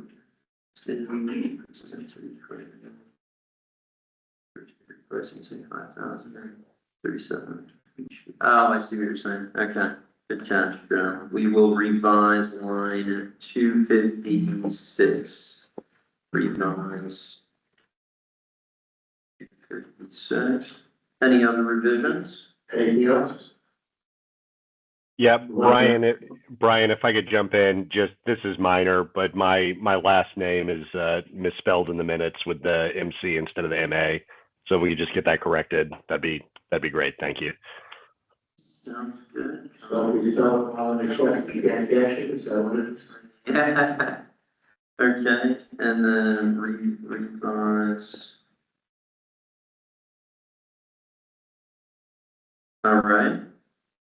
So you'd be looking for a motion Look for a to motion to ratify. insubstantial. I make a motion to approve the minutes in substantial form with the revisions. Second. John, Second. all in favor? Aye. 9-0. Okay, ratification of the operation and maintenance expenditures for the months of September to November. Anybody find anything wrong with those? Take a motion now to ratify. Motion to do that. I make a motion to ratify the expenditures from Give September. it to David to second. Second. Everybody in favor? Aye.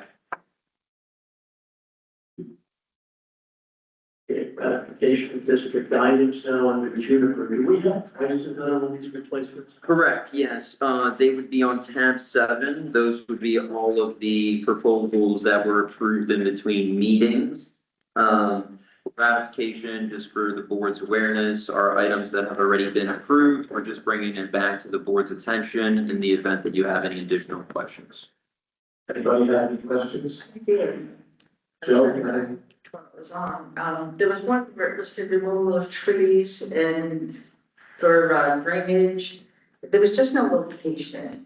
So I was wondering where that happened. Which one is it, Joe? I know you're gonna ask that. That E, shrub removal and St. Augustine, Turn. Yes, Lower Adam. thank you. What is Lower Adam? Okay, Ken, this is, proposal number 379506. I don't have them all memorized. No, well, I can imagine. Ken, you're pretty good. I bet you do. If he sees it, it's for $2,087, Ken. That's the one. There is, I'm showing. Yeah. Give us a second. What are we on? Tab 7? Tab 7. Yeah, Tab 7. page 65. It's gonna be this guy right here, this one. Removal of existing shrubs in between the oaks, allowing for irrigation. I would assume that's to do with the bull nurses. maybe? Yeah.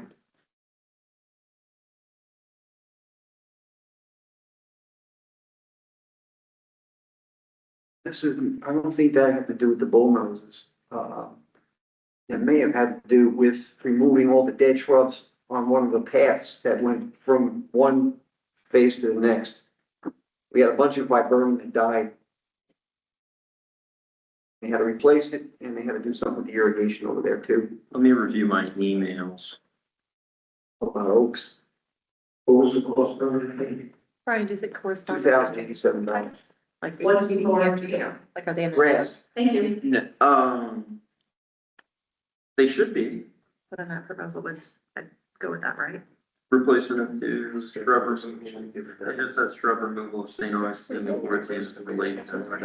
Yeah, I think that had to do with one of the paths in between the phases.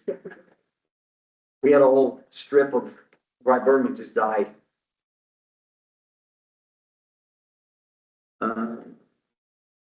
Give me a second. We can go back and ask you for exactly what that was. My memory is, So we've already took all this money in. yeah. Yeah, just Okay. So let's just check that and go back to those always to recruit this and do what it was at the time. Right.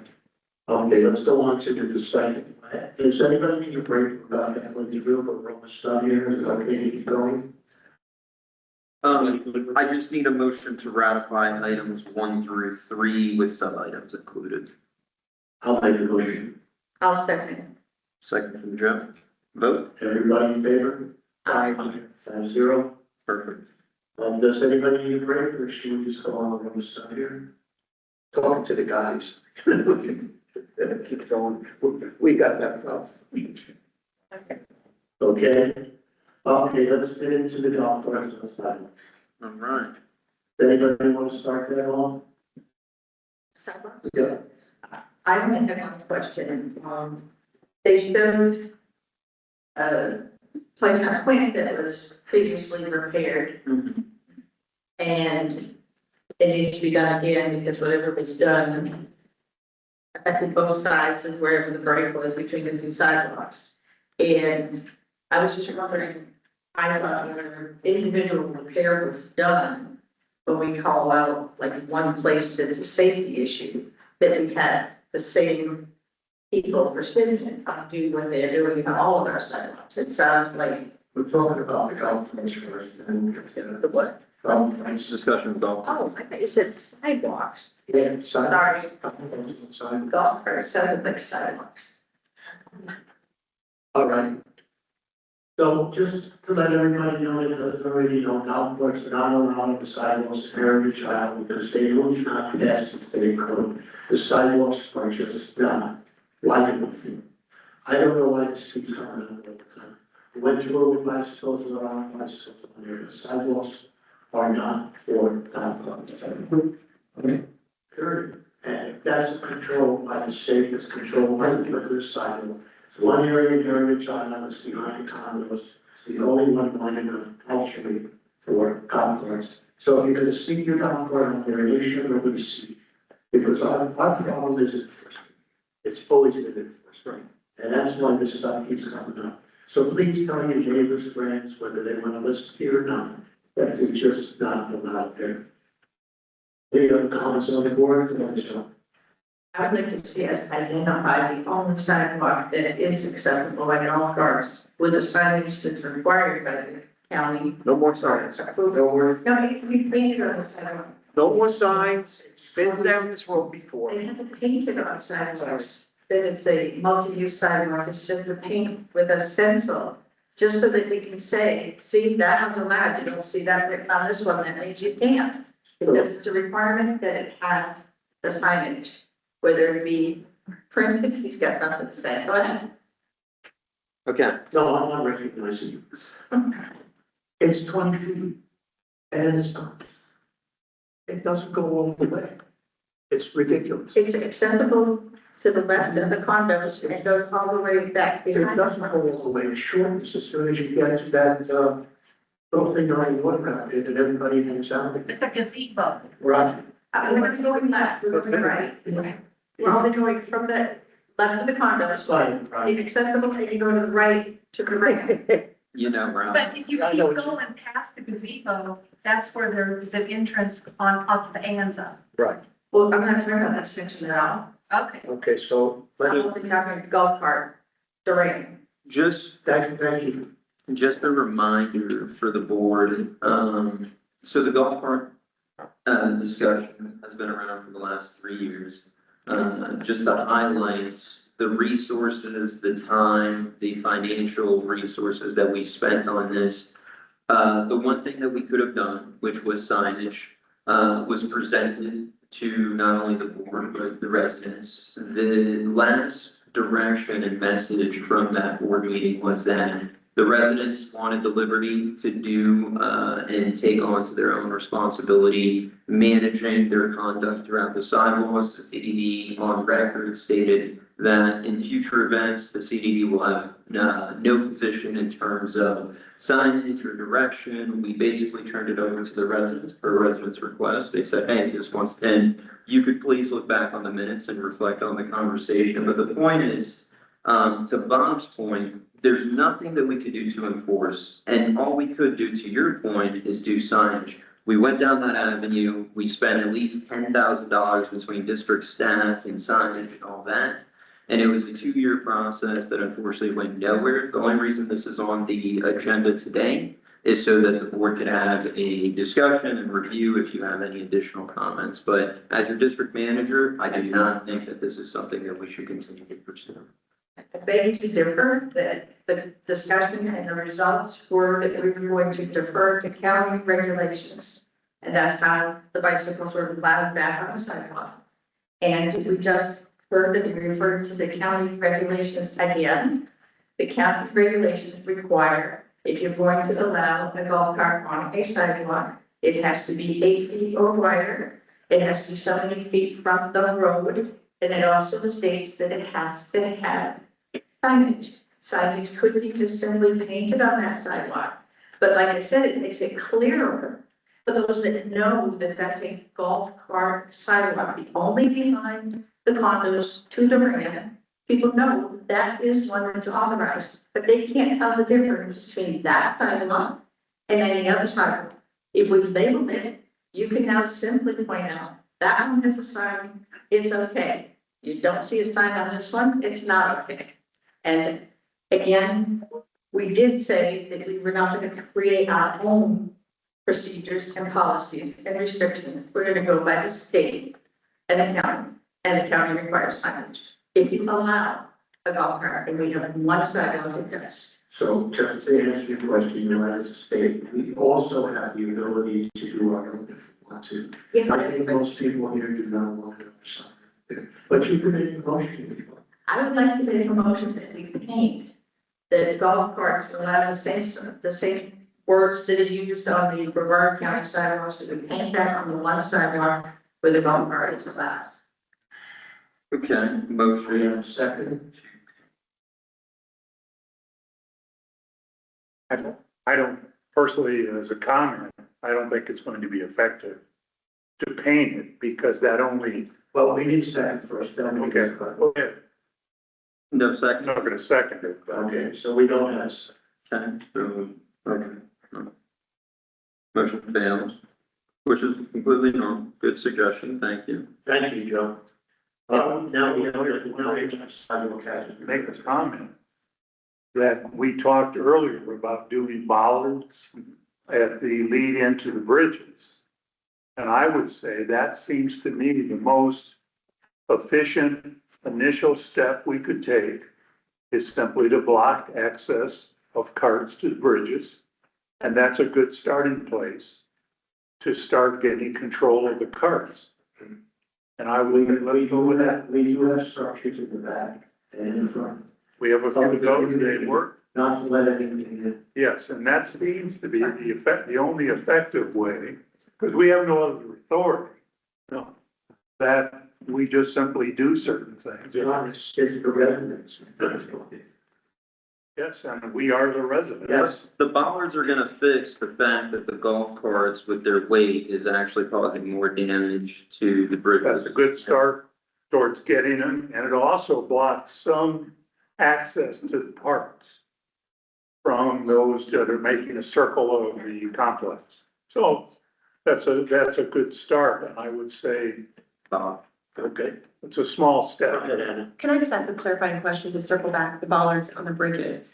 When we were initially talking about it, I was thinking about them being at the approach, but that doesn't make sense. They really need to be farther away from that. Because what you don't want is a golf cart entering off the road and then they get to the bridge, that's where the bollard is. Now, how do they back up and leave? So I'm assuming you want those bollards to be placed, at the sidewalk edge, like where they're. Because they're gonna go on the They're going grounds. They go, Don't go there anyway. they go, you gotta have it at the end of the beginning of the bridge, so they cannot. Yeah. So Where there's a will, there's a way. Okay. So it's gotta be where there is no way. If you remember, when the bollards were put in at the end by Fran Jameson down there, coming in, on the left side. Initially it worked, but then they figured out, well, I still can get in there. So we had to put a boulder. Drove over all By the the gate. Then that wasn't good enough. They went down the side That's crazy. and tried to come in that way, which they were able to do, so we had to put shrubs back there. All right, to keep them out. So, But I just want to remind everybody, what happened the first time is they tried to physically run the contractor over. Like a car got into it and tried to run him over when he was out there. And then, right, and then ran over his tools. Then, right, so that became an issue. Then we had to take additional steps to do the additional landscaping, the boulders, all the things. all we that talked stuff about. had to be done. So it was, More money. It's crazy that way I figured there has to be no way to get it done. okay. Make it impossible. Yeah. And those slow. All right, so now we can do the repairs on the sidewalk. You're, There. My question again was, Quick Drive, there was an individual fixing a sidewalk for tenants Precision. And then in this report, it mentions that Precision needs to also do that same exact spot because it's the type of grinding it was done before.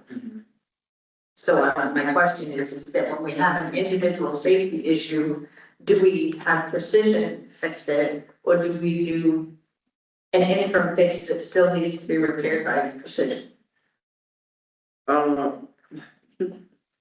Little clarity, I'm a little confused. The only one I think listed on Quinn with a picture. Oh, you're speaking to a specific area.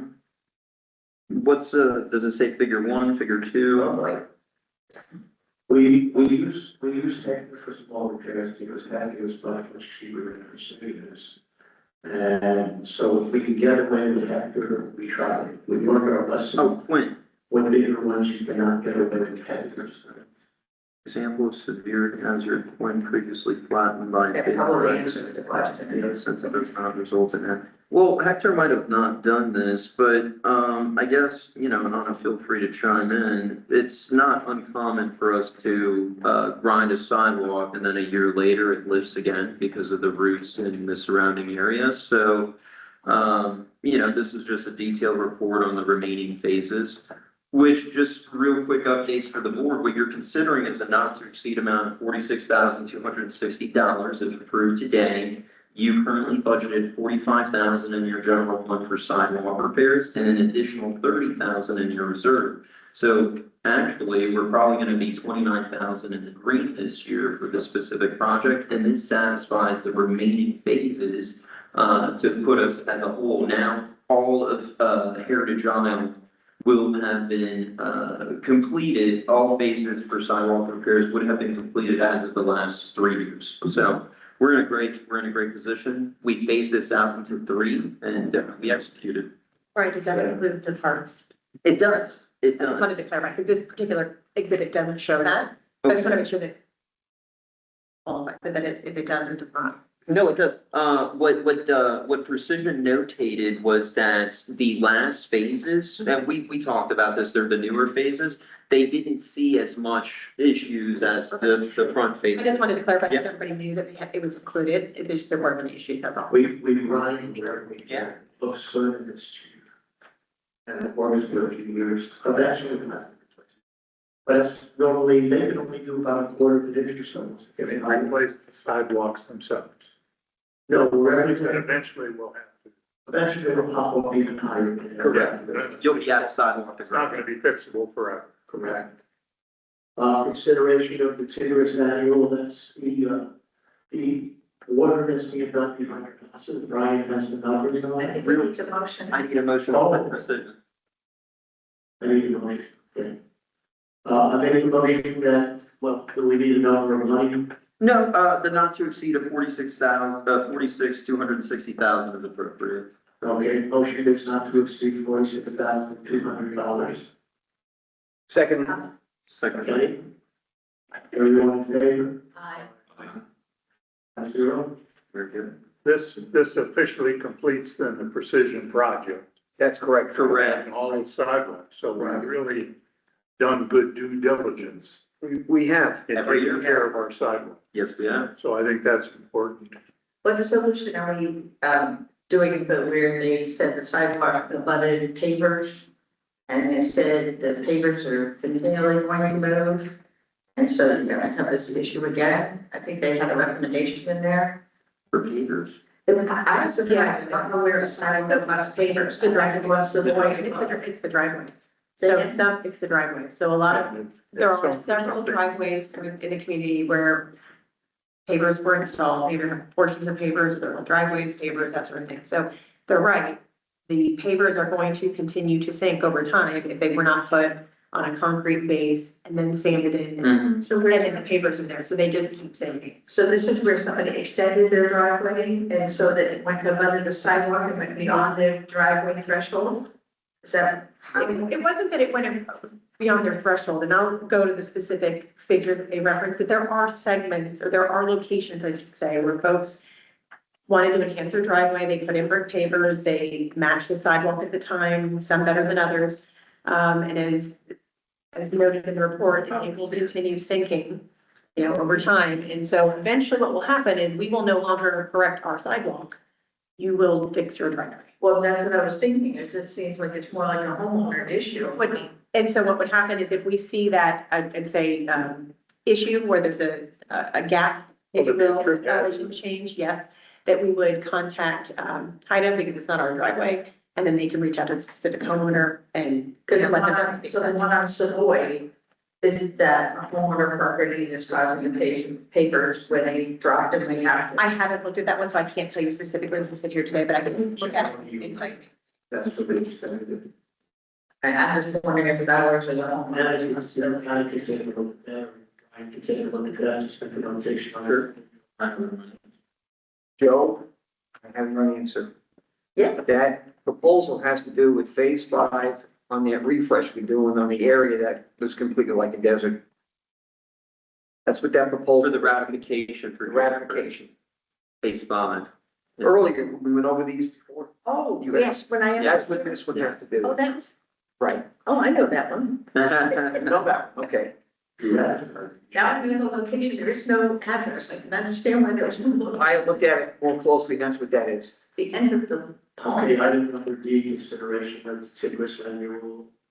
Box, what number did that come in, Brian? Yes, so, your annual budget for pond maintenance is $45,000 for the year. Your agreement for renewal, I did verify there was no increase, so your pond maintenance, vendor has just given you your annual renewal and $36,138.96 for the year, which will generate a positive equity of $9,000. Did this vendor just change his name or something? Yes, yeah, they had a merger, Like, so it's they the same were, company yeah. that just merged into So they're no longer aquagenics, they're tigers. I guess I think everyone not the, this. what? We are probably gonna have that money because we still have to fix the problem of the weeds that grow in the back of the house. That number does not include that. So we haven't given up on it, we're waiting for the winter to get through. Most of it is underwater right now, so you can't even see it, so we're gonna have to wait for the spring and see which ones to pop up again. And they had 2 proposals last time, it might be much too expensive. And again, we run into state regulations every time we try to do something here. But I promise you, it has not died. I don't know if anybody's still here that knows what I'm talking about. Some people want to be locked out. But we are still working. So it's not dead in the water. Nice. We do have a, service call in the fountain on the east side where the bridge is out. So they're gonna come and fix that. You want a motion to approve the tires? I want a motion. Yes. Motion from I Joe. think that number again, 30s. It's gonna be $36,138.96 for the year. I need a motion. I think the motion we approve the tires, aquatic maintenance agreement for that amount of money. David Francis, second. Everybody in favor? Opposed, motion carries. I will work with Kyle McGee on the new service agreement. Okay, now consideration of the Fountain Kings to become the vendor. Yes, well, we, already are vendor. Just to remind you, you have Tigris who does the ponds, Fountain Kings specializes on the fountains. What you're considering today is a proposal to replace the rusted control boxes. So if you recall, last meeting we had like pictures around the fountain that was just rusted. So they would be replacing rusted control boxes and swap internal light controls to new panels and needed electrical components. There's been some kind of disconnect between the current lights that we got a great deal on and the system. For some reason, Tigris and Fountain Kings are struggling to communicate on how to change the color of the lights. So I believe this will also fix that issue. They have quoted you $952.72 out of a budget line item of $10,000 for the year that you have currently spent $0 on. So you have it within that specific budget line item, and I would recommend approval. This is the first time we've broken quite a while. Yep. Yeah. Just to refresh everybody's mind in case we want to change our mindset, we decided to go with the white lights instead of the orange. Yeah, there is no color. Correct. And is everybody still in favor of that? Or anybody want to change or make a motion to do that? I actually thought that was just for the holiday, but we were considering changing it. We decided to stay away. That was Mr. Williams' saying. That wasn't Mr. Williams special. Anyhow, so we're ready to get that white. White flash. Very good. Just looking for a motion to consider the proposal or deny it. I make a motion to approve the light control panel replacement quote. I'll second it. Second from Bob. Vote. Everybody in favor? Aye. I vote. Number. Okay, supervisors, do you have any comments? We'll start with David. No. No, Tom. Joe. No. Kenny. Yes. We had mentioned about phase one earlier. The irrigation overhaul for phase one. There's a couple of options with that, and regardless of which one it is, for the CD, I don't expect the bill to be more than $25,000. So I'm gonna need at least not to exceed if in fact HIDA does an award like in February. We have 55,000 for the CDD piece, which is covered. It's not budget. So that's not the problem. Once you get the numbers in, the chairman has, what, 50,000, 60,000, and they get approved. So it'll be under that number. We won't have that. We need to approve it. That's fine. I'm just letting you know that that could happen as early as February. That's what we did on phase one anyhow. Exactly. But the money is in the budget. We have 55,000 in there. I have one comment, and this comment is to all our supervisors. When we take votes here and the votes are approved, I don't want anyone going out to the community and disagreeing with it after we've already agreed on it. Been hearing things out there. I hope they're wrong. I hope people are just making it up. But when we vote on something and it's final, you have to back that up. You've had your opportunity to vote against it, you had your opportunity to say whatever you want. But, once we're done with the vote, you gotta back up everybody. Does everybody understand that? David? Yeah, absolutely, board must speak in one voice. The bank community that is essential. And to not do that, you shouldn't be on this board. I agree. One thing, Brian, we're meeting for mayor needs to see you at this meeting. Okay. Okay, thank you. Okay, yeah. Any further comments from the residents? Let's do one at a time. First hand, second hand, third hand. Name and address for the record, please. All four, 6498 units. Yeah, first I want to thank Anna for taking a look at the area behind the layout. The only thing I would say about that, since I was out there as well, is the grade of the ground is actually below that middle grade that is in the grass there, so you need to bring the grade up. But I also wanted to speak to the comments regarding Roads and Gates Committee regarding Legacy and Guerrero. We met with a couple of years ago, and we actually looked at Guerrero and Legacy, and also looked at North Sampson and Legacy. This annual test, Legacy Boulevard, was designed for a 25-mile-an-hour speed limit. Drivers are exceeding that speed limit. The HIDA board residents did not want humps and did not want to spend money for speed enforcement, whether that be sheriffs or signs and cameras. And I looked at the berms and the trees and the bushes at Legacy and Guerrero. And we thought it was probably gonna be too expensive and too close to the house that was there, to really do anything about it. So what has been done to Guerrero and Legacy, I think, is probably the best thing. Most people don't believe that the mayor does much good with the vehicle speeds the way they are. But I would recommend, we keep it there, but we can discuss that at the next Roads and Gates Committee meeting, which will be in February. And then, the Roads and Gates, Committee recently added 2 blind intersection signs at southbound Legacy and Guerrero and northbound Legacy at Balboa. We're going to be asking for approval to, add a 3rd sign at the southbound North Sandsman and Legacy place, and those signs are intended to mitigate speed along Legacy, and that's really what we've been looking at. We'll look at it. We look forward to getting to work with you all. Thank you, Bob.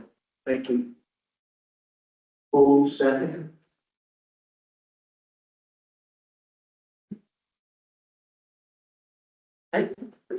Sam Sherman, 7122 Hadley Street.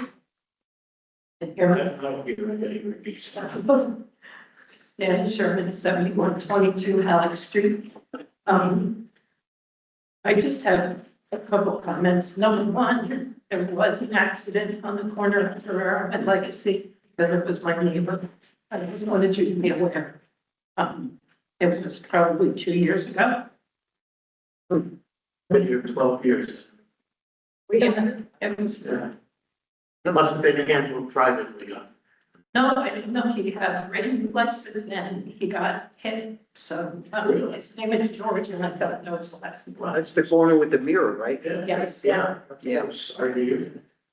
The other thing, talking about drainage on section 5, we have a section right by John's house. It's Halleck, the east side of the park. There's like well, the sidewalk stays wet for a long time, and there's, I think, like, there's a drain built in the grass. And it, coming out, I don't know how to say it, it's a low spot. And then the sidewalk stays wet for a long time. So if I understand you right, it's on Halleck, it's the east access point into the park, there's the infrastructure in that vicinity. Yes, The sidewalk is staying wet, so the water doesn't sound like it's getting to that infrastructure. right. Okay. It's not a big deal, it's not as bad as phase 5, Okay. because it does get sunlight, but This is in fact, I think one of the first things I brought up a number of years ago before the board, I believe, before I was on this board, about that particular area, and we discussed it. And the board had at that time, we did fix the area on the other side of the park. I don't know if you remember. yeah, That's that sidewalk that always flooded and it continuously flooded. That had leaks in the sprinkler system. Right, and that was all repaired, correct? Yeah, that was all prepared and has never been a problem since it was done. They put a French drain in there. They did, But remind but me, so far, nothing has ever been done. is this the section 2 that had the cypress trees in it growing? I don't think so, but No, that one, okay, there's another park where they were, we didn't take them all out. Yeah. Okay. but anyway, this particular area has never, is really just the sod has come up and created a sod dam, Okay, yeah. which holds the water. It floods. sure. There's drainage all around, but it just won't. It's not getting- I don't know, Okay. you'd almost have to regrade the whole area. There are sections of the community that would benefit from that, for sure. Like my own house. It was kind of funny because people that were doing the pressure washing ran into quite a problem at that spot where it flooded on. And they couldn't finish pressure washing that particular area because it wouldn't drain. But it might be an easy, simple solution, because we've had a couple where all we had to do was have Juniper go over there and do a narrow trenching Cut to the where the sod. drain is, and then the problem goes away. Yeah, That we is it look at? Yeah. you might be able to do it. You might have to tear it up a little bit. Remind me the exact area? It's the east side of the Phase 4 park, so it's Halleck Drive on the east side. You have, the you eastern have access more to to the say? park. It's right on the sidewalk, the 8-foot wide sidewalk from Halleck Street going into the park. Okay, second. Well, you're looking at the park behind my house, 7122 and 7132. Okay. There's, grasses that are dying, and Ken helped me out a couple of years ago. He cleaned it up and, put more mulch, but they're really dying, the grass. What, the mullet grass? But, yeah, They're due to be chopped down next month. yeah, but they're, so you could look at it before they're chopped down because they're dead. A really lot of them. What's there? I'm sorry. 71, between, behind 7122 and 7132. And my last comment is, the pressure washing is doing a wonderful job, but are we gonna pressure wash the, in between the road and the sidewalk, that drainage? Oh, the curve. Yes, No, no, Not this year. that's all, thank You you. know, you don't have to wait till the meeting, you can call in with your problems. We're here for it. Oh, we like having you here. We do. I'll take a look at that. Right by the dead tree. Okay. Can't miss it, Do my name and address again? please. Pat Hoffman, 6820 Ringgold Street. Bollards on the bridges, are bikes gonna be able to go through? Yes, Okay. but, yeah, really nice, but you know, bridge here, but I'm with the insides of, they're supposed to be walked across the bridge. But that's okay, I didn't see you doing it, I heard, but bikes are supposed to be walked across the bridge. That's the original rules. Where, show me the rule.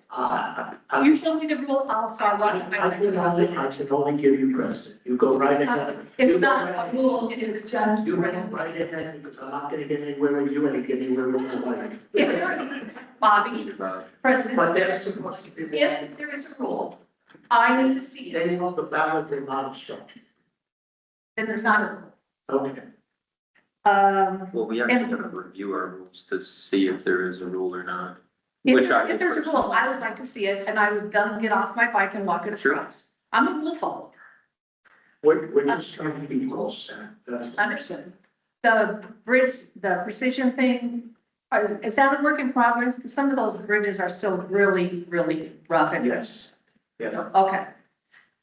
Joan, you said something about But if 8 foot. you find one where there's a piece of wood sticking up, we are repairing it before we get to it, then Okay, no, I just want to make sure that it's in progress. all bridges have to be done. Each one. The precision fix has nothing to do with the bridge surface. Yeah, but we're not gonna do it at the edge of the bridge until we do the bridge. Okay, Okay, got it. Joanne, you said something about 8 foot sidewalk. Or larger. Well, all of the walkways are 8 foot, except in front of people's houses, that's 5. But like along Legacy, that's 8 foot, just like you said. But what I said was that it has to comply with all of the criteria. So it's 8 foot or wider, a certain distance from the main road, and have the signage. So what I'm saying is without the signage, every other component could be in place, but you still cannot put a golf cart on there. That's the law of Brevard County. That's why I was, all 3 components must exist for you to put a golf cart on a sidewalk. And comply with the speed limit that they have also. I'm a bit confused. So if one of the requirements is signage and there's not signage, I don't understand the difference. If you don't see signage that allows it on you can have a 20-foot wide sidewalk. If there's no signage that says it's a multi-use sidewalk, it is not a multi-use sidewalk. Okay. Oh, so It's 8, but it doesn't matter. I'm not sure who this should be addressed to. This is from the documents that I signed when I closed on my property. It says, the Heritage Isle at Viera Community Development District was created to fund basic development services for Heritage Isle such as water, sewer, stormwater system, blah, blah, blah, the Heritage Park and Trail System, etc. What's the Heritage Park and Trail System if we can't ride our bicycles on the path?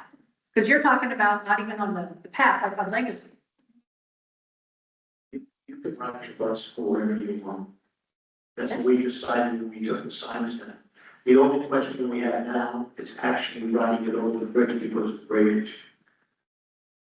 Okay, well, I understand the golf carts on the path behind the condos, where you put the bollards up on the sidewalk on, that cul-de-sac. I get that, but we have to be able to get the golf cart somewhere, which is over on Anza, correct? No, next to the condos, if you're looking for access to that one portion that we say can have a golf cart, there's an access if you go into the parking lot of the, Then you're on the sidewalk to get to the path. no, it's just as wide as the path. There's one place on the left of all the condo buildings prior to the pavilion area. There's one access from the parking lot. You can go to the left of the building and hang a right to go to Duran, and that's it. That they verbally said you could have a golf cart go on that segment. So if we go straight past the gazebo and get off on Anza, we're breaking some rule? Yes, That is not what you said at the last meeting we discussed a golf carts on sidewalks. I'm practically positive you said it's okay if you go the Anza way. Because that's just the why. it is, but however, it doesn't have, you can't get onto it or off of it at the Anza location with 8 foot. You can't. You have to go on a regular sidewalk and then make a right or left depending where you approach it from. But that's a regular sidewalk. On Anza, I walk it all the time. I don't want to like, I'll take my tape measure and I may get the next meeting. And try to picture how you would get 8 foot or more access from the road to get to that 8 foot behind Anza. And besides that, it's, other than verbally, they've already stated only the one behind the condos. And Anza is not behind the condos. Like I said, I'll get my tape measure and then we'll talk. Thank you. Okay, thank you. Go ahead, Jen.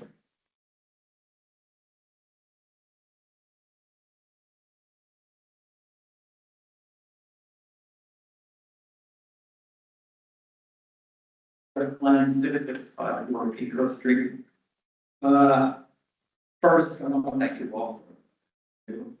And I'm on the, working with the irrigation, we can learn a lot.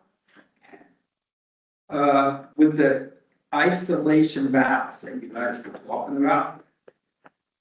I don't know, I know you might not know, but when a valve goes in heritage tile for hydrant, the pumps get turned to idle to get this.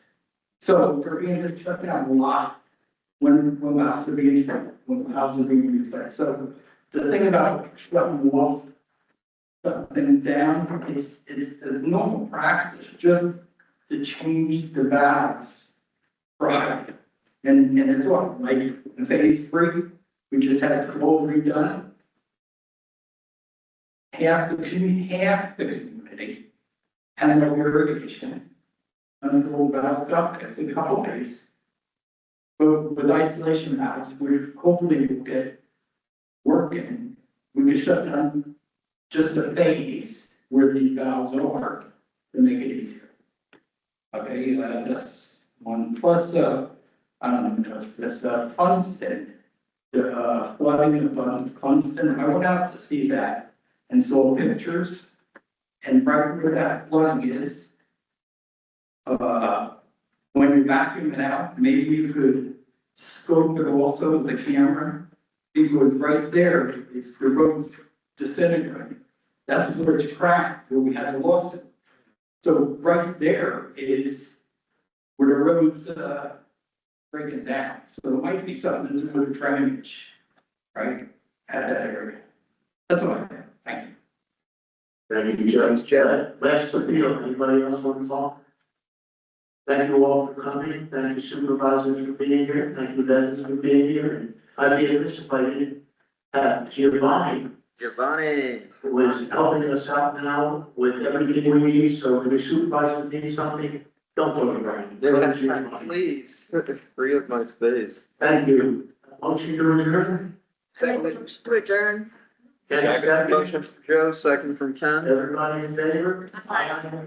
Thank you. All right, this meeting is adjourned. Everybody on the call, thank There you. Great. Thank you very much, you guys. You have a good rest of your day. Thanks, Kyle. You too.